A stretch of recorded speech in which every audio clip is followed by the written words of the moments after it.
여러분 안녕하십니까? 6월 9일 굿모닝 MBN 시작합니다. 먼저 오늘의 주요 뉴스입니다. 더불어민주당이 부동산 비위 의혹이 드러난 소속 의원 12명 명단을 공개하고 탈당을 권유했습니다. 당사자들은 강력하게 반발해 진통이 예상되는데 국민의힘은 조사 권한이 없는 감사원에 전수조사를 의뢰하겠다고 밝혀 논란이 일고 있습니다. 국방부가 공군 부사관 성추행 사망 사건과 관련해 서 국방장관에 대한 군 검찰 수사 여부에 대해 성역 없이 수사한다는 것이 원칙이라고 밝혔습니다. 사의가 수용된 이성용 공군 참모총장은 현역 대장 신분을 유지한 채 국방부의 직무감찰을 받는 것으로 확인됐습니다. 과로사 방지를 위한 인력 충원에 대한 노사정 협의가 결렬되면서 전국 택배노조가 오늘부터 무기한 전면 파업에 돌입합니다. 일부 택배 배송에 차질이 불가피할 것으로 보입니다. 오늘 발표될 코로나19 신규 확진자는 휴일 영향이 사라지면서 600명대 안팎이 될 것으로 보입니다. 정부는 이번 주 안에 국민의 20%인 1,000만 명 이상이 백신 1차 접종을 마칠 것이라고 밝혔습니다. 미 국무부가 한국의 낮은 코로나19 확산 수준을 고려해 한국에 대한 여행 권고를 1단계로 완화했습니다. 미국이 한국에 대한 여행 경보를 1단계로 낮춘 것은 지난해 11월 24일 이후 196일 만입니다. 오늘은 서울의 낮 기온이 31도, 전주는 33도까지 오르는 등 올 들어 가장 더운 날씨가 예상됩니다. 낮에는 대부분 지역의 자외선 지수가 매우 높은 수준까지 오를 전망입니다. 더불어민주당은 이제 화살을 국민의힘에 돌렸습니다. 국민의힘은 권유기가 아닌 중립적인 감사원의 조사를 받겠다고 했는데 민주당은 시간 끌기 꼼수라고 비판했습니다.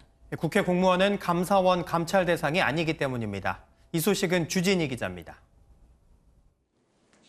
국민의힘이 소속 의원 102명 전원에 대한 부동산 전수 조사를 받겠다고 나섰습니다. 하지만 조사 주체는 권익위가 아닌 감사원.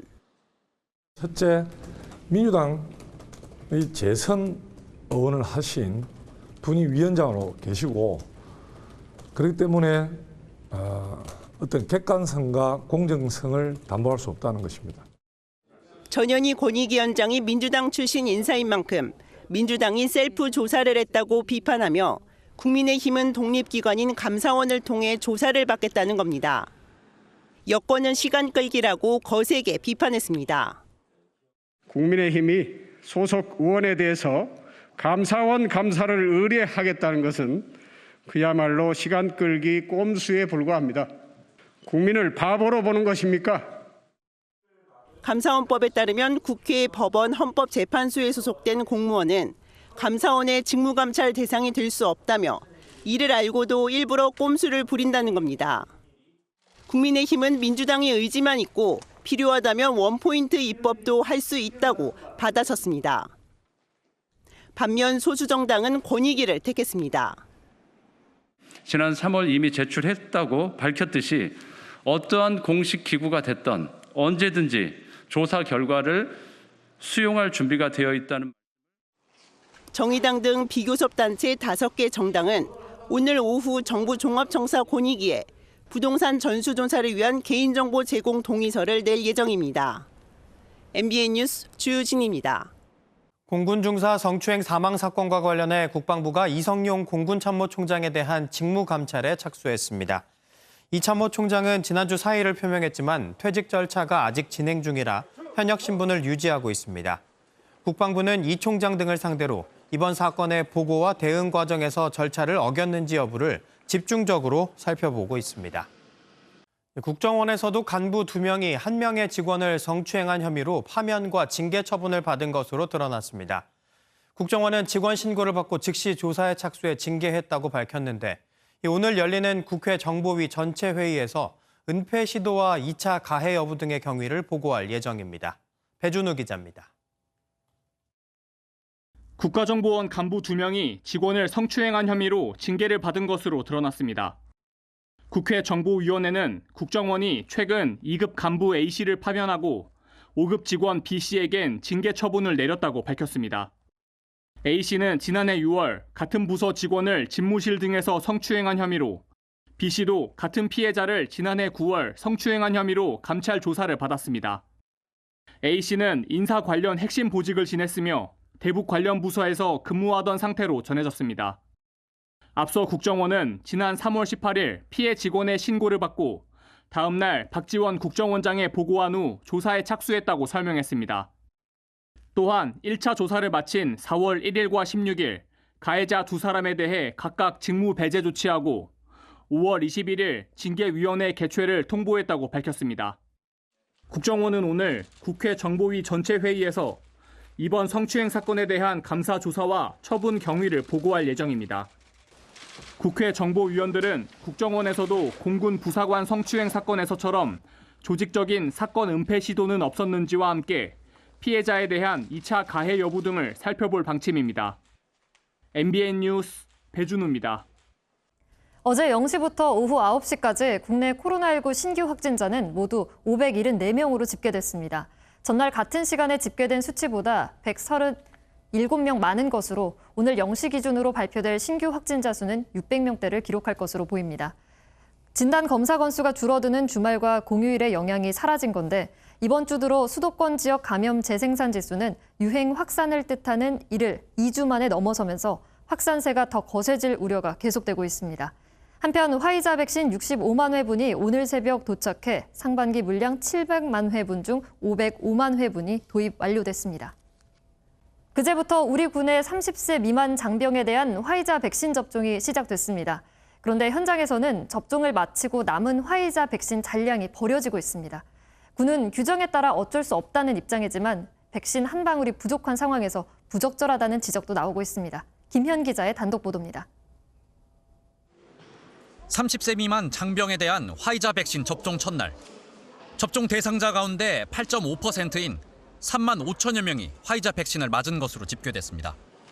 하지만 이 과정에서 남은 화이자 백신은 질병청 권고와 달리 그대로 버려지고 있습니다. 질병청은 백신 폐기를 최소화하기 위해 접종 기간 내에서 근무하는 사람은 잔여 백신을 맞을 수 있도록 현장에 공고하고 있지만 지켜지지 않은 겁니다. 한 현역 군의관은 30세 미만 군무원과 공무원 등 잔여 백신 접종 희망자가 있었지만 군인이 아니라는 이유로 거절당했다며 남은 잔여 화이자 백신은 활용이 가능한 상태였지만 모두 폐기했다고 말했습니다. 폐기량을 줄이기 위해 상관에게 이런 상황을 보고하기도 했지만 규정상 불가능하다는 답을 받았다는 말도 덧붙였습니다. 군에서는 화이자 백신 1바이알당 6명에서 7명을 접종시키고 있는데 대상을 넓혀 접종할 수 있는 상황에서도 폐기 처분하고 있는 셈입니다. 백신 부족 상황에서 부적절한 지침이라는 지적이 나오고 있습니다. 노쇼가 나오면 거기 있는 그 주사를 놔주는 보건소나 위탁에 계신 일하시는 분들이 다 맞잖아요. 화이자는 연령에 상관이 없어요. 누구나 맞으실 수 있잖아요. 폐기할 이유가 없죠. 맞을 사람이 있다면. 국방부는 예비 명단을 작성하여 잔여량 발생에 대비하고 있으며 예비 명단에는 군인과 군무원 외에도 부대를 고정 출입하는 민간인도 포함할 수 있도록 하고 있다고 설명했습니다. MBN 뉴스 김현입니다. 미 국무부가 한국의 낮은 코로나19 확산 수준을 고려해 한국에 대한 여행 경보를 2단계에서 1단계로 완화했습니다. 1단계는 평소처럼 일반적인 주의만 하면 되는 경우로 아시아에선 한국과 싱가포르만 해당합니다. 올림픽을 앞둔 일본에 대한 여행 경보도 여행 금지를 권하는 4단계에서 여행 재고를 권하는 3단계로 낮아졌습니다.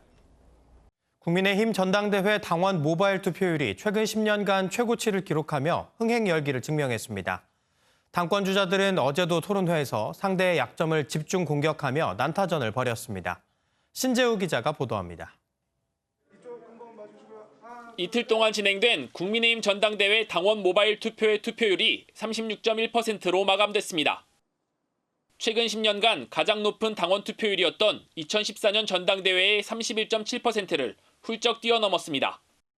국민의힘은 오늘부터 이틀 동안 실시하는 당원 ARS 투표까지 합치면 투표율이 예상치를 상회하는 50%를 넘을 수 있다고 전망하고 있습니다. 투표 열기에 발맞춰 당권 주자들은 토론회에서 연일 뜨거운 설전을 벌였습니다. 이준석 후보는 나경원 후보가 주장하는 막말 논란에 오히려 역공을 가했고 실제 원내대표 하실 때 존재했던 막말 리스크라는 것은 저희를 지지하지 않는 국민에다 대놓고 문파 달창이라고 하신 분이 누굽니까? 나 후보는 원내대표 시절의 공과를 두고 주호영 후보와 설전을 벌이다 울먹이기도 했습니다. 원내대표 하실 때 우리 당세가 그렇게 확장됐다든지 무슨 내놓으면 업적이 별로 없어요. 민주당으로부터 정말 무한한 핍박을 받았습니다. 제가 그렇게 프레임을 받고 욕설을 당할 때 같이 보호해 주셨습니까? 이런 가운데 국민의힘은 이준석 후보가 수사 의뢰해야 한다고 주장한 당원 명부 특정 캠프 유출 의혹에 대해 위법이 아니다라며 과열 양상을 경계하는 모습을 보였습니다. 국민의힘은 오늘부터 이틀 동안 일반 시민에 대한 여론조사도 함께 진행해 오는 11일 최종 승자를 발표할 예정입니다. MBN 뉴스 신재우입니다. 김호수 검찰총장이 박범계 법무부 장관이 추진하는 검찰 조직 개편안에 대해 강도 높게 반대하고 나섰습니다. 김호수 총장은 법 위반 소지가 있고 정치적 중립을 훼손할 수 있다며 사실상 전면 수용 불가를 선언했습니다. 이에 대해 박범계 법무부 장관은 상당히 세다며 법리에 대한 견해차가 있는 것 같다고 말했습니다. 법무부는 곧 단행할 검찰 중간 간부 인사와 맞물려 조직 개편안도 확정지을 방침이지만 개편안이 마련돼 국무회의를 통과하기까지는 상당 기간이 예상돼 박 장관과 김 총장 사이의 줄다리기도 한동안 계속될 전망입니다. 일제 강제징용 피해자들이 일본 기업을 상대로 낸 손해배상 소송을 법원이 각하하며 패소 판결을 내리면서 후폭풍이 거셉니다. 해당 판사를 탄핵하라는 국민청원까지 올라왔고 하루 만에 16만 명 넘게 동의했습니다. 김지영 기자입니다.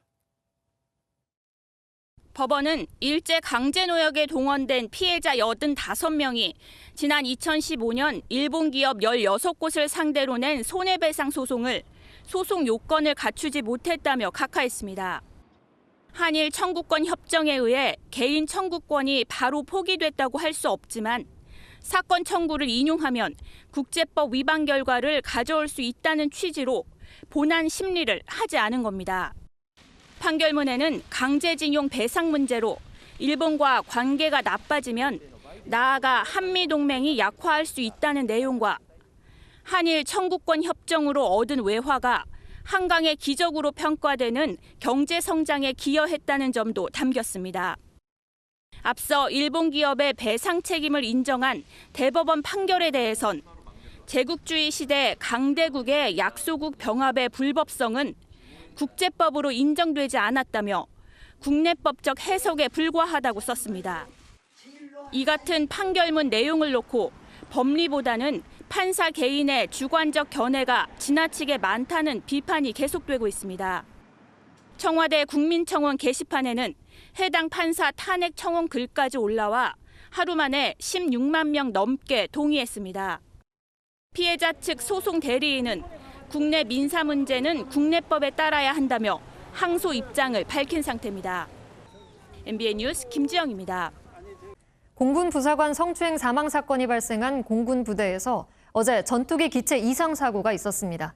기체 뒷부분에 있는 엔진에서 화염과 연기가 치솟았는데 조종사는 비상 탈출에 성공했습니다. 김영현 기자가 보도합니다. 충남 서산에 있는 공군 제20 전투 비행단입니다. 어제 오후 2시 30분쯤 지상에서 이륙 활주 중이던 KF-16 전투기에 기체 이상이 발생했습니다. 기체 뒷부분에 있는 엔진에서 화염과 연기가 치솟았습니다. 당시 조종사는 비상 탈출에 성공해 다행히 생명에는 지장이 없는 것으로 알려졌습니다. 공군은 사고 항공기는 부대 내 활주로 사이에 있다며 비행 사고 대책본부를 구성해 정확한 원인을 조사할 예정이라고 말했습니다. 이번 사고로 공군은 해당 전투기 기종을 비롯해 모든 전투기 비행을 일시 중지하기로 했습니다. 공군은 비상대기 전력은 항시 작전이 가능하기 때문에 전투 준비 태세 유지에는 지장이 없다고 덧붙였습니다. 사고가 난 제20 전투 비행단은 최근 성추행 피해 부사관 사망 사건이 발생한 부대로 현재 국방부 검찰단의 수사를 받고 있습니다. MBN 뉴스 김영현입니다. 어젯밤 충북 중부 내륙 고속도로에서 화물차 3대가 잇따라 부딪혀 운전자 1명이 다리를 다쳤습니다. 서울과 부산에선 화재로 주민들이 대피하는 소동이 벌어졌습니다. 김태림 기자가 보도합니다. 트럭 앞부분이 종이장처럼 찌그러졌고 소방대원들이 인명구조에 나섭니다. 어제 오후 11시 20분쯤 충북 괴산군 중부내륙고속도로 양평 방향 괴산나들목 근처에서 화물차 3대가 추돌했습니다. 이 사고로 화물차 운전자 1명이 다리를 다쳐 병원으로 옮겨졌습니다. 현장 구조 당시에 의식도 있고 출혈도 없었고 아랫부분만 끼어 있어가지고 찌그러진 거 피면서 구급대가 이송을 했습니다. 사고는 도로공사로 차량이 정체되는 구간에서 벌어졌는데 경찰은 속도를 줄이지 못한 화물차가 앞차를 들이받은 것으로 보고 정확한 사고 원인을 조사하고 있습니다. 소방대원들이 어둠 속에서 화재 진압에 나섭니다. 어제 오후 10시 20분쯤 부산의 한 2층짜리 건물 1층 치킨집에서 불이 났습니다. 놀란 손님 7명이 대피했고 소방 추산 470만 원의 재산 피해가 났습니다. 건물 6층 창문으로 연기가 뿜어져 나오고 소방대원들이 시민들을 안내해 계단을 내려옵니다. 어제 오후 6시 20분쯤 서울 강서구의 한 노래방에서 불이 나 1시간 30분 만에 꺼졌습니다. 화재로 노래방 내부가 불에 탔고 연기로 고립됐던 5명이 구조됐습니다. 소방당국은 노래방 기계가 설치된 방에서 불이 시작된 것으로 보고 정확한 화재 원인을 조사하고 있습니다. MBN 뉴스 김태림입니다. 수많은 서민들의 피눈물을 흘리게 했던 옵티머스 펀드 사기 사건의 핵심 인물들에게 검찰이 중형을 내려달라고 재판부에 요청했습니다. 특히 옵티머스 대표 등 5인방에게는 15조 원이라는 천문학적인 벌금을 구형했습니다. 역대 최대 규모입니다. 박자은 기자입니다. 1조 원대 대량 환매 사기로 역대 가장 큰 규모로 알려졌던 옵티머스 펀드 사기 사건. 검찰이 결심 공판에서 핵심 5인방에게 줄줄이 중형을 구형했습니다. 김재현 옵티머스 자산운용 대표에겐 무기징역과 벌금 약 4조 원, 추징 약 1조 원, 이대 주주 이동열 이사에겐 징역 25년과 벌금 약 3조 원, 추징 약 1조 원 등을 구형했습니다. 옵티머스 이사인 윤석호 변호사에겐 징역 20년과 벌금 3조여 원, 펀드 설계자인 유현건 스킨앤스킨 고문과 불구속 중인 송상희 사내이사에겐 징역 10년 이상 등을 구형했습니다. 검찰은 이런 대국민 사기극이 어떻게 가능했을지 생각하기 어려울 만큼 조직적으로 범행이 이뤄졌고 피해 금액인 1조 4천억여 원이 얼마나 회복될지 모르는데도 피해를 최소화하려는 노력조차 하지 않았다며 엄벌을 촉구했습니다.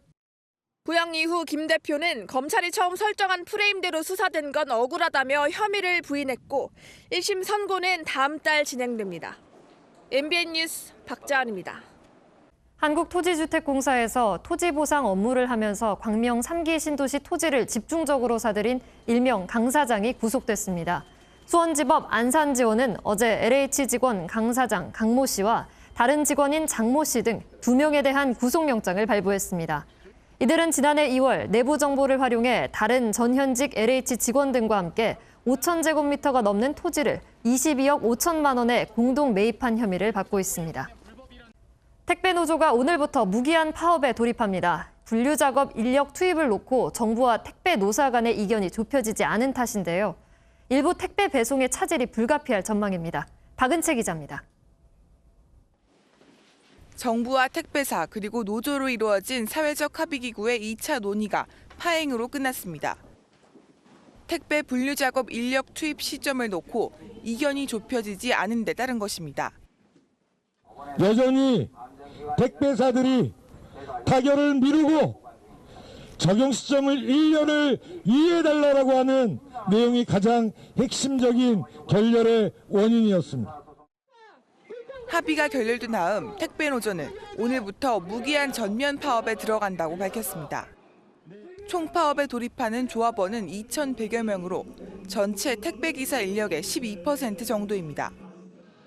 이에 따라 일부 택배 배송에는 차질이 불가피해졌습니다. 택배사와 대리점 연합은 분류작업 인력의 인건비를 감당하기 어렵다는 입장입니다. 하지만 택배노조는 택배사가 요금 인상을 통해 새 인력을 확충할 수 있음에도 손 놓고 있다며 반발했습니다. 택배노조 측은 언제든 대화를 요구하면 적극 협상에 임하겠다며 협상 여지를 남긴 가운데 노사정은 오는 15일과 16일 다시 타결을 시도하기로 했습니다. MBN 뉴스 박은채입니다. 전국의 건설공사 현장에 있는 타워 크레인이 어제부터 멈췄습니다. 건설 노조가 안전기준을 위반한 소형 타워 크레인 문제와 임금 협상 결렬을 이유로 총파업에 나섰습니다. 정태진 기자가 취재했습니다. 서울의 한 아파트 공사 현장입니다. 건물의 골격을 세우는 필수 장비인 타워 크레인 수십 대가 멈춰섰습니다. 지난해 1월 타워 크레인이 주저앉으면서 노동자 2명이 숨지는 등 최근 3년간 타워 크레인 사고로 숨진 사람만 9명. 전국 건설노조 타워 크레인 기사들은 사고 방지 대책을 촉구하며 총파업에 들어갔습니다. 건설노조의 총파업으로 서울을 비롯한 전국 건설 현장 1000여 곳에서 가동 중인 타워 크레인 3000여 대가 그대로 멈춰섰습니다. 건설노조는 특히 소형 타워 크레인에서 사고가 집중적으로 발생하고 있다고 지적했습니다. 대형 타워 크레인을 써야 하는 건설 현장에 안전 부적합 판정을 받은 소형 타워 크레인 369대가 계속 사용되고 있다는 겁니다. 사고가 날 수뿐이 없습니다. 하지만 건설사들은 공정과 이해관계를 우선시하다 보니 편의성이 좋은 소형 타워 크레인을 우선시하고 있습니다. 관리 감독을 해야 할 지자체와 당국은 사실상 방조하고 있다는 주장입니다. 그러나 총파업 이면에는 노조의 7% 임금 인상 요구가 받아들여지지 않았기 때문이라는 곱지 않은 시선도 있습니다.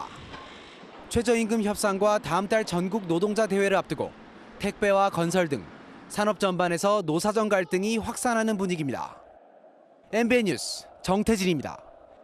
프랑스 마크롱 대통령이 지방 순회를 하던 중에 군중과 인사를 하다가 뺨을 맞는 사건이 발생했습니다. 현장에서 남성 2명이 체포됐습니다. 이기종 기자입니다. 프랑스 남동부 도시 발렁스. 지방 순회에 나선 에마뉴엘 마크롱 프랑스 대통령이 경호원과 함께 군중을 향해 뛰어갑니다. 경호용 울타리를 사이에 두고 한 남성과 인사를 나누려는 찰나 남성이 오른손으로 마크롱 대통령의 뺨을 때립니다. 놀란 경호원들이 남성을 제지하고 소동이 빚어집니다. 잠시 뒤 마크롱 대통령은 별일 아니라는 듯 군중과 인사를 이어갑니다. 뺨을 때린 남성은 28살로 전과는 없는 것으로 확인됐는데 마크롱주의 타도나 옛 프랑스 왕국의 표어인 생드니 만세라는 구호를 외쳤습니다. 프랑스 경찰은 사건과 관련해 2명의 남성을 체포해 경위를 조사하고 있습니다. 프랑스 정치권은 우려의 목소리를 냈습니다. Mais ça ne peut en aucun cas être la violence, l'agression verbale et encore moins l'agression physique. 마크롱 대통령의 차기 대선 경쟁자인 극우 성향 마린 르펜 국민연합 대표는 자신이 마크롱의 가장 치명적인 경쟁자이긴 하지만 대통령을 공격하는 일은 용납할 수 없다고 비판했습니다. MBN 뉴스 이기종입니다. 올해 초 해엄기 순으로 무리를 일으켰던 강원 고성의 육군 22사단에서 예하부대 중대장이 소대장들에게 폭행과 폭언을 한 사실이 뒤늦게 알려졌습니다. 군 당국에 따르면 22사단 예하부대 중대장인 A대위는 지난 2019년 부하 소대장 3명을 부대 건물 뒤편으로 불러 욕설과 폭언을 하고 술자리에서 폭행도 한 것으로 전해졌습니다. 군 당국은 징계위원회를 통해 지난달 A대위의 해임 처분을 국방부에 건의했고 해임될 경우 군사법원이 아닌 민간법원으로 이관돼 재판을 받게 될 것이라고 밝혔습니다. CNN과 BBC 등 세계 주요 언론 수십 곳과 미국 백악관을 비롯한 정부기관 홈페이지가 한때 접속 장애를 겪었다가 1시간여 만에 복구됐습니다.